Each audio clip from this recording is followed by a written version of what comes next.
అందరికీ శ్రీరామనవమి శుభాకాంక్షలు. నిన్నటి దినం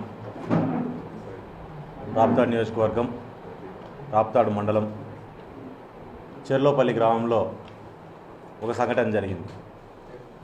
కురుబానిత అనే ఒక అమ్మాయిని ఆశా వర్కర్ కొంతమంది లైంగికంగా ఆ గ్రామంలో వేధించడం జరిగింది. వేధించినప్పుడు ఆ అమ్మాయి వెళ్ళి దాని గురించి స్టేషన్లో కంప్లైంట్ చేయడం జరిగింది. కంప్లైంట్ చేసిన తర్వాత ఎక్కడికి కేసు తీసుకోకపోవడం వలన ఉద్యోగం పోతుంది. కానీ కేసు పెట్టినా కేసుకి ఎక్కడ రియాక్షన్ లేదు. కేసు పెడితే మరి నేను నా పరిస్థితి ఏంటి అని చెప్పి ఆలోచన చేసి తనకు ఆత్మహత్య శరణ్యం అనుకొని ఆత్మహత్య యత్నం చేసుకుంది ఆ అమ్మాయి మందు తాగి.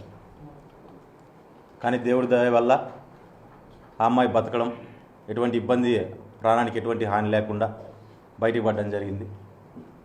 ఇదంతా జరిగిన తర్వాత మీడియాలో కానీ సోషల్ మీడియాలో కానీ ఈ విషయం పూర్తిగా తెలుసుకున్న తర్వాత ఈ రకంగా అమ్మాయి ఇబ్బంది పడుతుంది, హాస్పిటల్లో ఉందన్నప్పుడు పడ్డారు సునీత గారు హాస్పిటల్కి వెళ్ళి ఆ అమ్మాయిని పరామర్శించి ఇటువంటి సంఘటనలన్నిటికీ ధైర్యంగా ఎదుర్కోవాలని చెప్పి ఆ అమ్మాయికి ధైర్యం చెప్పి ఆ అమ్మాయి సాధక బాధకాలు ఎవరెవరు ఇబ్బంది పెట్టారు అనే విషయంగా సునీత గారు మరి దాంతోపాటు ఆ యూనియన్ అధ్యక్షులు అందరూ వెళ్ళి అక్కడ మాట్లాడడం జరిగింది. అమ్మాయికి ధైర్యం చెప్పడం జరిగింది. ఇవన్నీ జరిగిన తర్వాత మళ్ళీ సాయంత్రం ఒక ప్రెస్ మీట్, ఎక్కడ ప్రకాష్ రెడ్డి ఎమ్మెల్యే గారి దగ్గర నుంచి ఒక ప్రెస్ మీట్.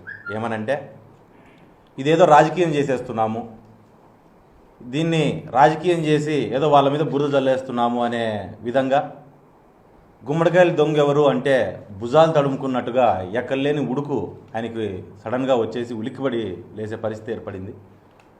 ఆ ఉలికిపాటు ఎందుకు అనే విషయాన్ని ఒకసారి ఆలోచన చేసుకోవాలా. ఆ అమ్మాయిని పరామర్శించినందుక, మరి లేకపోతే ఎవరైతే దోషులు ఉన్నారో వాళ్ళందరినీ తన పార్టీకి సంబంధించిన వాళ్ళు కాబట్టి వాళ్ళని కాపాడుకోలేకపోతున్నానని చెప్పి ఆ ఉలికిపాటు ఉందో నాకు అర్థం కావట్లేదు. ఆయన ప్రెస్ మీట్ పెడుతూ మా సోదరి అని చెప్పి చెప్తున్నాడు. ముందు రోజు జరిగిన సంఘటన గురించి చెప్తున్నాడు ప్రతి ఒక్క విషయాన్ని. మరి ముందు రోజే నీకు ఈ సమస్య తెలిసినప్పుడు ఆ కేసు ఎందుకు కట్టించుకోలేదు? ఏదో దేవుడి దయ వల్ల అమ్మాయి బయటకు పడింది. ప్రాణం పోయి ఉంటే నువ్వు తిరిగి తెచ్చిచ్చేవాడు అయితే కాదు. మరి నీకు ముందే తెలిసినప్పుడు ఖచ్చితంగా దాన్ని ఖండించాల్సిన, ఇట్లాంటి విషయాల్ని ఖండించాల్సిన విషయం ఉంది. వాళ్ళని కాపాడుకోలేకపోతున్నాననే బెదురు నీలో ఎక్కువ కనపడుతుంది కాబట్టి నువ్వు ఇంతగా ఎగిరిపడుతున్నావనే విషయం అర్థమవుతోంది జనాలకి. ఈరోజు ఆ అమ్మాయిని ఏదైనా సరే ధైర్యం చెప్పాలా. మా వైసీపీ పార్టీ అమ్మాయి, మా చెల్లెలు అని చెప్పి చెప్తున్నారు. నీ ఇంట్లో అక్క చెల్లికి ఇదే రకంగా జరిగితే 2 రోజులు టైం ఇస్తావా? నువ్వు కూడా ఇదే రకంగా డిలే చేస్తారా ప్రకాష్ రెడ్డి గారిని అడుగుతున్నాను ఈ సభాముఖంగా, ఈ మీడియా మిత్రుల ద్వారా. ఆ విషయాన్ని బాగా గుర్తుపెట్టుకోవాలి. ఇంకా లేడీస్ విషయం కాబట్టి మనం అక్కడ మాట్లాడకూడదు. ఆ అమ్మాయికి న్యాయం జరగాలని చెప్పి పరిటాల సునీత గారు అడగడం జరిగింది. అది జరిగితే ఆయనకి మెంటల్ వచ్చిందో తిక్కు వచ్చిందో తెలియదు, కానీ జరిగిన సంఘటన ఒకటి అంటే అక్కడ ఆ అమ్మాయి ఇబ్బంది పడుతుంది, ఆ అమ్మాయిని పరామర్శించడానికి వెళ్ళిన విషయంగా పెట్టుకొని ఎక్కడెక్కడో ఏవేవో టాపిక్లు ఎత్తుకొని ఆయన విరుచుకుపడే పరిస్థితి ఏర్పడుతుంది. దాంట్లో ముఖ్యంగా మా తాత మా మామ గురించి చెప్పుకుంటూ వస్తున్నారు. మా తాత మా మామ కాంట్రాక్టర్లు అనే విషయం కంపెనీలు ఉన్నాయి వాళ్ళకు. కంపెనీల్లో వాళ్ళు ఓనర్లు ఆటోమేటిక్గా ఈయన చెడ్డీలు వేసుకునే టైం నుంచి వాళ్ళు మొట్టమొదటి కాంట్రాక్టులు మొదలు పెట్టింటారు. కాబట్టి వాళ్ళ గురించి నువ్వు కొత్తగా చెప్పాల్సిన అవసరం లేదు.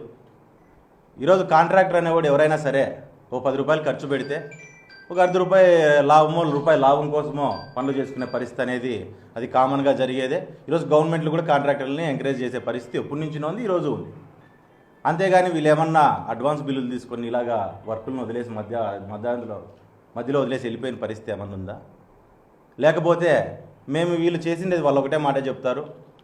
ఈరోజు మేము కాంట్రాక్టులు చేసినామంటే మేము రోడ్లు చేసిండొచ్చు, కాలువలు చేసిండొచ్చు, ఆ ఊర్లు అక్కడ రైతులు వాళ్ళు బాగుపడడానికి మేము కాంట్రాక్టులు చేసింటాం. మేము రియల్ ఎస్టేట్లు చేయలేదు, రియల్ ఎస్టేట్ దందాలు చేయలేదు. మేము లేఅవుట్లు వేస్తే లక్షలు వాళ్ళ దగ్గర నుంచి మామూలు వసూలు చేయలేదు. మేము కాంట్రాక్టులు చేసినాం, మాకు మిగిలే అరోకరో మాకు మిగిలించుకున్నాం అనే విషయమే వాళ్ళు చెప్తారు. ధైర్యంగా ఎక్కడైనా ఎవరైనా చెప్పొచ్చు, ఏ కాంట్రాక్టర్ ఇదే మాట చెప్తాడు. ఆ విషయం అంతా ఆ రకంగా ఉంటే ఐసీడీఎస్ సివిల్ సప్లైస్ గురించి కూడా ఆయన మాట్లాడడం జరిగింది. ఈరోజు ఇప్పుడు మాకు కోడిగుడ్లు టెండర్ అనుకుంటే కోడిగుడ్ల గురించి చెప్తున్నాడు. కోడిగుడ్లు టెండర్ ఎవరు చేస్తున్నారో నాకు ఇంతవరకు నాకు తెలియదు. మీ గవర్నమెంట్ కాబట్టి మీకే తెలుసుకోవాలా. సివిల్ సప్లైస్ కూడా ఎవరు చేస్తున్నారో నీకే తెలియాలి. సివిల్ సప్లైస్ విషయానికి వస్తుందా, మొత్తం పూర్తి విషయము ఈరోజు కాకుండా మరొకసారి ప్రెస్ మీట్ ఉంటుంది. సివిల్ సప్లైస్ గురించి మాట్లాడతా, జంగాలపల్లిలో ఉన్న గోడౌన్స్ గురించి మాట్లాడతా, రామనేపల్లి దగ్గర గోడౌన్స్ గురించి మాట్లాడతా, ఎక్కడైతే అనంతపూర్లో బే చేసి ఇక్కడి నుంచి బండ్లు ఏ రకంగా తరలిస్తున్నారో, ఎవరు ఏ రకంగా ముడుపులు ఎవరికి చెల్లిస్తున్నారో విషయం గురించి కూడా నేను క్లియర్గా మాట్లాడతాను. ముందు ఈ అన్నింటినీ పక్కన పెడితే ఐసీడీఎస్ కానీ సివిల్ సప్లైస్ కానీ ముందు నువ్వు బాగా గుర్తుపెట్టుకోవాలి. ముందు నీది నువ్వు కడుక్కొని నువ్వు పక్కన వాళ్ళు అనాలి. ఈరోజు స్కూల్ పిల్లలకి బెంచ్లు ఇచ్చినా, ఒక హాట్ మిక్స్ ప్లాంట్ ఉన్న కాంట్రాక్టర్ పేరు మీద టెండర్ తెచ్చుకుంటావు. నువ్వు స్కూల్ బెంచ్లు నువ్వు ఇస్తావు, నాసిరకం స్కూల్ బెంచ్లు. చిక్కీలు ఇస్తాను, దాంట్లో ఎంత తింటున్నావో నాకు తెలియదు. ఇట్లా ఏ స్కూల్ పిల్లలకి చిక్కీలు, పాలు, ఐసీడీఎస్లో పాలు, మిల్క్ ఎవరు సప్లై చేస్తున్నారు, ఎవరు తోలుతున్నారు అనే విషయం కూడా మీరు ఇది చేసుకోవాలి. ఎవరికి ముడుపులు అందుతున్నాయి ఇవన్నీ పక్కన పెడితే అనంతపూర్ టౌన్లో ఎవరో పాపం గోళ్లకు పెయింట్లు వేసుకునే వాళ్ళు, వాళ్ళ దగ్గర కూడా డబ్బులు వసూలు చేసిన బాబతి నీది. నువ్వు నా గురించి మాట్లాడే పరిస్థితి. ఇవన్నీ ఈ రకంగా ముందుకు పోతున్నాం. మరి రెండో విషయం ఏం చెప్తాడంటే కేసుల విషయం చెప్తాడు బాగా. కేసులు శ్రీరామ్ మీద 4 కేసులు ఉన్నాయి, మేము అరెస్ట్ చేయలేదు, చట్టం తను అరెస్ట్ చేసే సెక్షన్లు ఉంటే అరెస్ట్ చేస్తారా? ఊరికి ఇడిచిపెడతారు ఎవరన్నా? అరెస్ట్ చేసే సెక్షన్లు ఉంటే ఆటోమేటిక్గా అరెస్ట్ చేస్తారు. ఎస్, కేసులు పెట్టినారు, 4 కేసులు, 3 కాదు 4 కేసులు ఉన్నాయి, 5 కేసులు ఉన్నాయి. దొమ్ము పొగురుతో చెప్తా, నువ్వు కూడా ఒకటే బాగా చెప్పాలా. కేసులు ఉన్నాయి కదా, ఏం కేసులు ఉన్నాయనే విషయం నువ్వు మాట్లాడాలి. ఏం కేసులు ఉన్నాయనే విషయం మాట్లాడితే అప్పుడు ఎవరు ఎందుకు ఆ కేసులు పెట్టించినారు అనే విషయం కూడా ప్రజలకు అర్థమవుతుంది. నేనేమి రేపులు చేసి కేసులు ఏమి వేయించుకోలే, దొంగతనాలు చేసి కేసులు వేయించుకోలే, ఆస్తుల కోసం మర్డర్లు చేసి నేను కేసులు వేయించుకోలే. నా మీద ఏం కేసులు ఉన్నాయని నేను ఓపెన్గా చెప్తా. నువ్వు కానీ మీ అన్న మీద కానీ ఉన్న కేసులు, మర్డర్ కేసులు కూడా ఉన్నట్టున్నాయి కదా. ఎందుకు జరిగింది ఆ మర్డర్ విజయవాడలో, ఏ ఆస్తి కోసం నేను మర్డర్ చేసినాడు మీ అన్న అనే విషయాన్ని కూడా నువ్వు గట్టిగా బయటకు వచ్చి మీడియా ముందు చెప్తే ఎస్, నాకున్న కేసుల గురించి కూడా నేను క్లియర్గా చెప్తాను. ఈసారి కేసులు అని మాట్లాడే ముందు ఏం కేసులు ఎందుకు పెట్టించావో కూడా చెప్పు నువ్వు ఆ మాట కూడా. మరి ఇవన్నీ పక్కకు పోతే సేమ్ పాత రికార్డ్ తిప్పుతానే ఉంటాడు. దాంట్లో మాట అంటే రాజశేఖర రెడ్డి విగ్రహాన్ని ఏదో పగలు కొడతారు, ఇది పగలు కొడతారు. అది వీడియో ఉంది బయట ఉన్నట్లుంది, అది కూడా ఇంటే సరిపోతుంది. రాజశేఖర రెడ్డి విగ్రహాన్ని కాదు పగలు కొడతామనింది, మిమ్మల్ని పగలగొట్టి మిమ్మల్ని బండ్లకు గట్టి ఇడుస్తామని చెప్పినాం. రాజశేఖర రెడ్డి విగ్రహాన్ని కాదు. నీ పక్కనే ఈరోజు కూడా ఈ రామగిరికి చెందిన గోవర్ధన్ నీ పక్కనే ఉన్నాడు. ఆ రోజు విగ్రహం పడిపోతే ఆయనే తీసుకొని పోయి పక్కన పెట్టింది, ఏదో బండ్లోకి ఎక్కించుకొని పోయి పక్కన పడేసింది.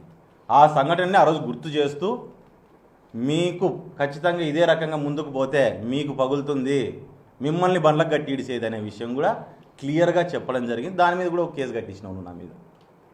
సరే, ఈ కేసులన్నీ ఈరోజు నేను చెప్తాను, నీ కేసులు ఉన్నావు నువ్వు చెప్పు. మరి ఇవన్నీ ఈ రకంగా పెట్టుకుంటూ పోతూ నువ్వు ఇది ఎందుకు మాట్లాడుతావు మాటికి రాజశేఖర రెడ్డి విషయం అంటే ఒక కులానికి ఆపాదించి ఆ కులంలో వ్యతిరేకంగా తయారు చేసి ఆ కులంలో ఏదైతే నువ్వు ఇప్పుడు ఏం చేయట్లే కదా, నువ్వు ఎమ్మెల్యే అయినావు, నీ చేత కావట్లేదు, ఐసీడీఎస్ నేను నడుపుతాన్నా, సివిల్ సప్లైస్ నేను నడుపుతాన్నా, నువ్వు ఎమ్మెల్యేగా చేత కావట్లేదు, ఫెయిల్యూర్ అవుతున్నావు కాబట్టి, ఎటువంటి డెవలప్మెంట్ కార్యక్రమాలు నువ్వు కూడా చేయలేకపోతున్నావు కాబట్టి ఇటువంటివి చెప్తే ఏదో అందరినీ నేను ఇట్లా కలుపుకుంటే నేను ఏదో పెద్ద హీరోలాగా కనపడతానని చెప్పని ఏదో జరిగిన దానికి మసిపూసి మారేడుగాయ చేసి అందరినీ ఒక రాంగ్ ట్రాక్ పట్టించే పరిస్థితి నువ్వు తీసుకొస్తున్న విషయం కూడా ప్రజలందరికీ అర్థమవుతుంది. మరి ఇవన్నీ ఇట్లా పక్కన పెడితే అవినీతి సామ్రాజ్యాలు, అవినీతి కోటలు కూలగొడతామంటున్నావు. నువ్వు ఎంతలా కూట కడతాన్నావు నువ్వు ఒకసారి చూసుకోవాలా. అదేదో 2 బండ్లలో ఆ రోజు మేము 10 బండ్లలో తిరిగినా మీ పొద్దు 10 బండ్లలోనే తిరుగుతాం అదే పొగరుతోనే. ఈరోజు నువ్వు ఒకటి ఆలోచన చేసుకోవాలి. ఒక బండిలో తిరిగేవాడు 999 అని చెప్పని ఫార్చ్యూనర్ బండ్లు పెట్టి 10 బండ్లు తిరుగుతున్నాయి టౌన్లో. 10 బండ్లు చెప్తాన్నారంట, 10 బండ్లు పోయి ఆడన్న భూమి ముందు నిలబడితేనో ఇంటి ముందు నిలబడితేనో బ్యాగ్ ఇంట్లోకి వస్తూ ఆ బండ్లోకి పోతుందని చెప్పి చెప్తున్నారు. వాళ్ళు దాని గురించి చూసుకో ప్రకాష్, నువ్వు ఇవన్నీ మాట్లాడడం కాదు, దాని గురించి చూసుకోవాలా. పోయి భూమి ఇస్తావా, భూమి తక్కువకి ఇస్తావా, నా భూమి నాకు ఇంతే ఇస్తాను, నాకు భూమి ఇడిచిపెట్టి అంటే ఏం మా నాయనకు పుట్టినావా నువ్వు, నీకు భాగం పెట్టేదానికనే మాటలు మాట్లాడుతున్నాడు ప్రకాష్. ఒకసారి అది కూడా క్లియర్ చేసుకో. నువ్వు ఇట్లాంటివి నువ్వు ఆలోచన చేయి. ఇవన్నీ పక్కన పెట్టు. ఈరోజు మేము చేసిన పనులకి మేము అభివృద్ధి చేసినాం. మీరు చెప్పుకోవాల్సిన అవసరం లేదు. గ్రామాలకు పోతే నీకే అర్థమవుతుంది ఇది ఎంత అభివృద్ధి జరిగిందనేది. దాన్ని ఆలోచన చేయి. ఎట్లా అభివృద్ధి చేయాలి నియోజకవర్గాన్ని ఆలోచన చేయి.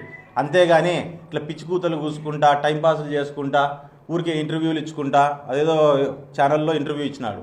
పాపం అందరూ చాలామంది లీడర్లు ఇచ్చినారు, కానీ గంటన్నర సేపు ఇంటర్వ్యూలు పాపం అందరూ ఒకసారి ఇచ్చినారు, మించిపోతే రెండోసారి ఇచ్చింటారు. ఈయనకు మాత్రం 3 సార్లు ఉంటుంది ఇంటర్వ్యూ.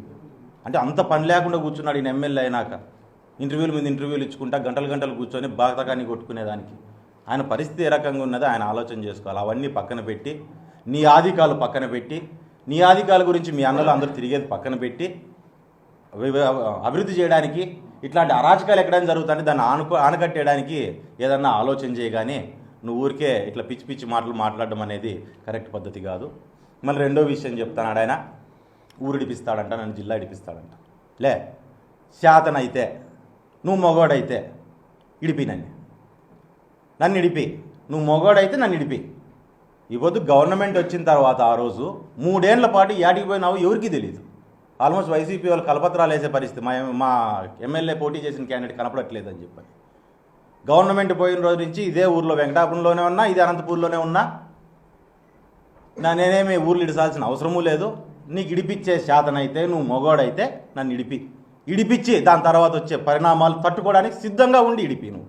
అంతేగాని ఇట్లా గాలి వార్తలు గాలి కూతలు కూసుకుంటా ఏదో ప్రశాంతంగా పాలన జరుపుతున్నామనే మాట మాత్రము నువ్వేదో ఎవరికో చెప్పేది కరెక్ట్ పద్ధతి కాదు. నువ్వు ప్రశాంతంగా పాలన జరుపుతానని చెప్పి ఆడో విజయవాడలో కూర్చొని మాట్లాడేది, అనంతపురంలో కూర్చొని మాట్లాడేది కాదు. గ్రామాల్లోకి రా, ఏం జరుగుతుందో తెలుస్తుంది, ఎంత అరాచకాలు జరుగుతున్నాయో తెలుస్తున్నాయి. చూస్తున్నారు, కొత్తగా చెప్పుకోవాల్సిన అవసరం ఏం లేదు. కాబట్టి ఏవైనా పిచ్చి కూతలాపి ఒక బాధ్యత కలిగిన పోస్టులో నువ్వు ఉన్నావు. ఈరోజు కూడా ఇంకా యాంటీ గవర్నమెంట్లోనూ ఇంకా నేను ఎమ్మెల్యే కాదనుకుని ఆరోపణలు చేస్తున్నావు. ఈరోజు ప్రజలకు ఆరోపణలు కాదు, అభివృద్ధి కావాలా. ఆరోపణ చేసినా చూపి పేపర్ ద్వారా చూపిస్తే ప్రజలు కూడా నమ్ముతారు. అవే పాత డొక్కు రికార్డు 7 ఏళ్ల నుంచి నడుపుతా అంటే అది కరెక్ట్ పద్ధతి కాదు. నీకు శాతనైతే ప్రూవ్ చేయి. ఏడ పొరపాటు చేసినాం ప్రూవ్ చేయి, దానికి సమాధానం చెప్పుకుంటా. ఈరోజు సివిల్ సప్లైస్ మాట్లాడుతున్నావు, మొత్తం A to Z దాని గురించి మొత్తం విడమర్చి క్లియర్గా మళ్ళీ ఇట్లనే ప్రెస్ మీట్ పెట్టి దాని గురించి చెప్తా. నీకు ఎక్కడి నుంచి ముడుపులు వస్తున్నాయో చెప్తా, ఏ భూముల్లో నువ్వు వసూలు చేస్తున్నావో చెప్తా. లేఅవుట్ వేస్తే ఎకరాకు 5 లక్షలు డబ్బులు ఇవ్వాలని, ఎవడో లేఅవుట్ వేస్తే ఎకరాకు 5 లక్షలు డబ్బులు ఇవ్వాలి. మాకు పాపం 5 ఏళ్ల కిందట చాలామంది లేఅవుట్లు వేసిన వాళ్ళని పోయి మేము కూడా అడిగితే, అన్న ఏమన్నా సాయం చేయండి, మేము ఎంతో కొంత పెట్టుకుంటాము, మీ తరఫున మీరు ఏదో ఒకటి సాయం చేయండి అన్న, ఏదో వాటర్ ప్లాంట్లు పెడతాము, ఊర్లో లైట్లు ఎత్తుతామని చెప్తే చాలామంది పాపం ఆ రోజు లేఅవుట్లు వేసిన వాళ్ళు కూడా సాయం చేసిన వాళ్ళు ఉన్నారు. ఆ రోజు వాళ్ళు ఇచ్చిన ప్రతి రూపాయికి ఆ రోజు మనం ప్రతి ఊర్లో వాటర్ ప్లాంట్ పెట్టినామన్నా చూడండి, మీ పేరు ఏమంటే వేస్తాము, లేకుంటే వద్దన్నా, మీ ఇష్టం ఆలోచన చేయండి, బిజినెస్లో ఉన్నాం ఎందుకు అనుకుంటే వద్దంటాము, లేదు ఏమంటే వేస్తామని చెప్పి క్లియర్గా మాట్లాడడం జరిగింది. ప్రతి ఒక్కరికి ఈ రకంగా మాట్లాడారు. కానీ ఆ పొద్దున్నవి ఎన్ని 5, 6, 10 లేఅవుట్లు. ఈరోజు 100 ఎకరాల లేఅవుట్లు అవుతున్నాయి. ఎకరాకు 5 లక్షలు. యాటికి కడుతున్నావు మూట్లన్నీ, యాటికి కడుతున్నావు? నీ దగ్గర మిగులుతున్నాయా, నీ నుంచి పైకి పోతున్నాయా ఆలోచన చేయను.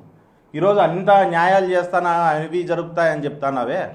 ఈరోజు ఇదే అనిత విషయమే మాట్లాడదాం. నిన్న జరిగిన సంఘటన గురించే మాట్లాడదాం. ఈరోజు ఒక కౌంటర్ కేసు పెట్టించిన అమ్మాయి మీద, ఒక కౌంటర్ కేసు పెట్టి ఆ కేసుని నీరుగార్చే పరిస్థితి. ఇవన్నీ చూస్తుంటే ఏ రకంగా ఉందంటే పెద్ద ఆశ్చర్యం కలగట్లా. ఈరోజు నువ్వు నీరు గారుస్తున్నావు కేసులంటే.